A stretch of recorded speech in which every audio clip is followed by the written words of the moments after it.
Episode 7, Soundcheck. An explosion rips through a cement wall between two huddled soldiers. Chunks of rock and thick dust now fill what's left of the room. The ceiling is exposed near impact. The cloud dissipates to match the mustard fragments of sky irradiating through the black flickering overcast.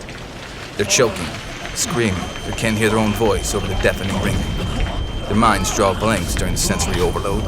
It's an overwhelming confusion and nothing else. One of them gets on their hands and knees to overcome the panic. Steady the mind. Don't fight it, he thinks. He remembers his training officer's words. It will pass. The sensation in his hands come back first. He feels the fine particles rubbing against the dull nerves. The voice comes back again as a thought of his own. Where are you? He's trying to remember. It's coming back slowly, too slowly. He remembers to calm down. The heart rate begins to slow as the memories flood in. The voice again. Where are you? He's in the basement garage, under the rubble of what was once a massive addition to the metropolitan skyline. He's in the southwest sector, far from Rally Point, with a small elite unit of warriors. It's a last-ditch effort to capture a form of victory after suffering massive losses. Their stealthy approach failed when sparks of assault fire ripped through the squadron, forcing them to break formation. He fled with his partner when he looks over at the woman across the room. She's still coughing, but out of her spell of traumatic shock. They make eye contact through the scar of destruction. She's still so beautiful to him, even now. She smiles at the surprise that she is still alive. The bullet enters her head from the left temple, exiting near the right side of her chin. Her neck jerks with enough momentum to knock off her helmet. She partially spins, landing on her back, arms flailing to a hard stop. He cries out with rageful sadness. 3 armed men in full tactical gear charge in tight formation through the crack in the wall. Immediately, the squad leader in front trains his sights on the fallen soldier, his rifle at arm's reach. Go ahead. The invading combatant taunts him to pick up the gun. Stop! I need this! An instant kill through the forehead as the soldier falls forward flat on his stomach mid-sentence. Boring. Said while holstering the firearm strapped to the lifeless soldier's back. They have to be desperate walking into that. His smile wrinkles the scars of battle across his sharp and pronounced jaw. The holographic band of writing circulating his dog tag reads, Captain Deacon Shepard. We've already lost Captain in Ocean. They're just buying time. Wasting time. I need a base away. A violent thud interjects. The ground shakes, unsettling the crumbling ceiling. Third soldier shouts from across the room. You got this, right? The captain begins to raise his arm. Hey, we got 2 hostiles out here. What sounds like incoming? We got the numbers in the field right now to finish this quickly. If you go... I'm going. He asked rhetorically. There's no white flag nonsense I will never understand. Another earth-shattering blast is accompanied by distant gunfire. Please, Shepard. At least stay No. The captain interrupts again. I got you 2 here, on my back. Finish it. His words are as direct as possible without being an outright threat. There's a moment of silence before the ceiling finally gives into the structural damage. Boulders of rock break free, trapping the comrade across the room from under the waist. The dust settles. I'm still going. The injured soldier silently reels in agony.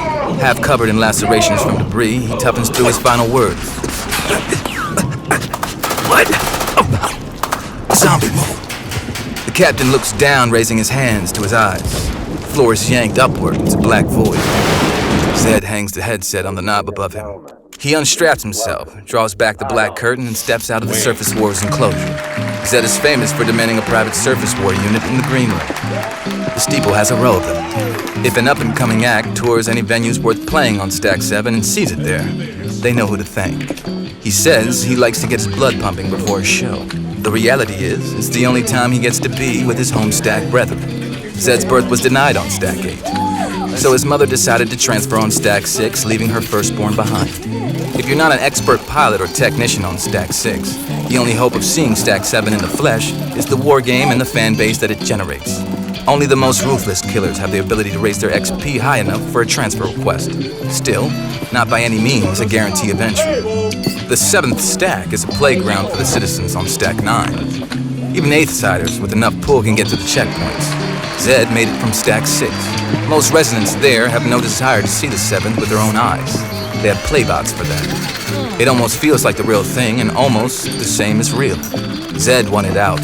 The stack below him symbolized success and the freedom it brings. He got his wish, but not by the means of surface wars.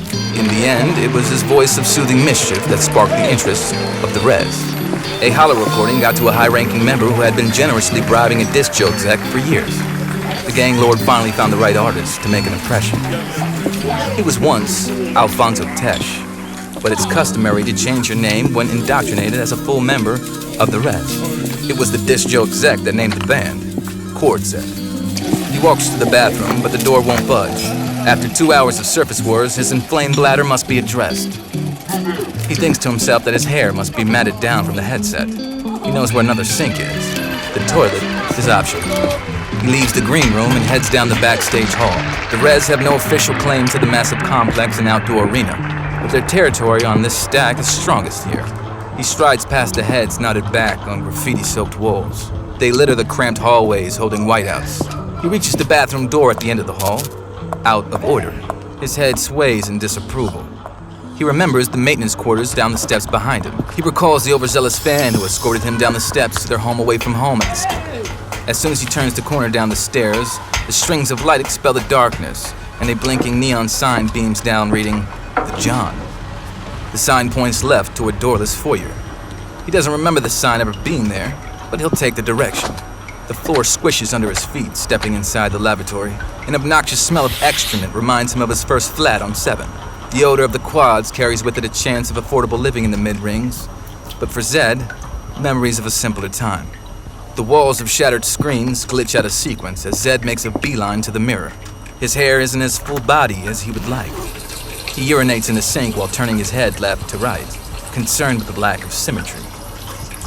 He hears footsteps enter the bathroom and stop. He wonders if he has any fan service left in him for the day. He finishes relieving himself promptly and rinses off his hands before using them to tease the sections of wild curls that lack the proper volume. The stranger hasn't moved.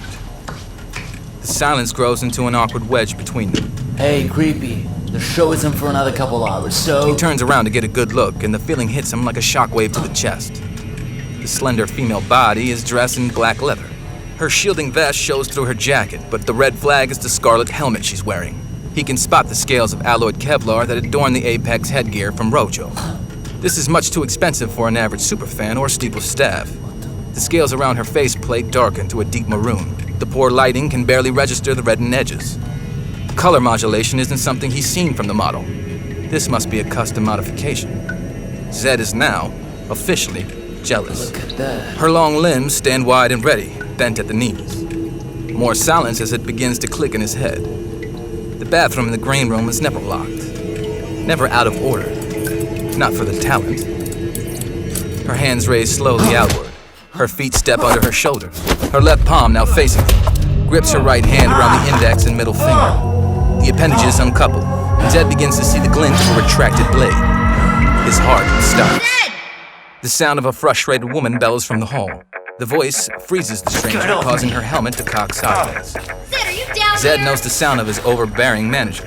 His protective instinct kicks in. He steps forward. The action directly causes the stranger to abort into fighting stance. He notices her reaction time and pauses. Zed!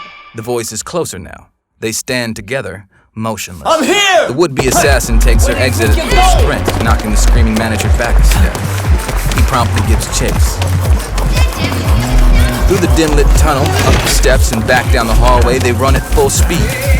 She gains distance. Stop! Someone get her! A man loitering in front of the backstage VIP area snaps into action and attempts to grab her. She jumps and contorts in midair. Her knee finds its way to his collarbone. She shimmies underneath the large man while falling. Her back now on the floor, she uses both of her legs to launch the spectator as a projectile. It all happens too fast for him to react. He comes to and is on his feet forthwith, but the woman has vanished. Black leather is the regalia of choice, as is facial hair. Hope is lost. A crowd begins to form around him while he catches his breath. Yo, that was sick! I bet she was on that new Krillin install. I heard that jump makes you go devastator mode. You okay, man? Hey, Zed, what's up with your dad? What? He walks over to the young man in the Chord Zed tank top and asks him again. Yeah, it looks like you're selling off your XP Dom speed. Zed pushes past the crowd and looks for somewhere, anywhere, that's quiet. He sparks an herbal and breathes in deeply, trying to put it together. This doesn't feel like coincidence to him.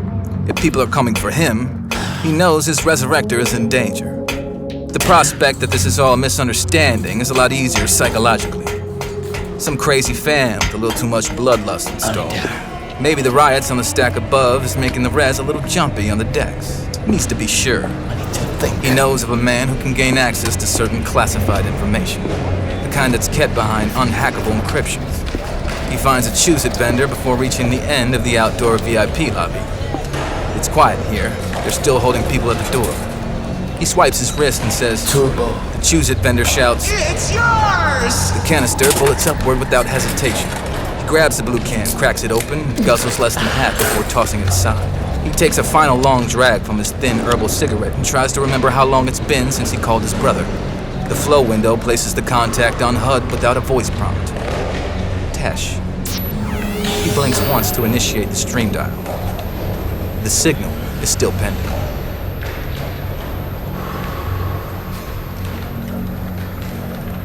Thank you for listening. If you're on Spotify, make sure to follow us on Instagram or subscribe to our YouTube for a peek inside the world of Arkadia.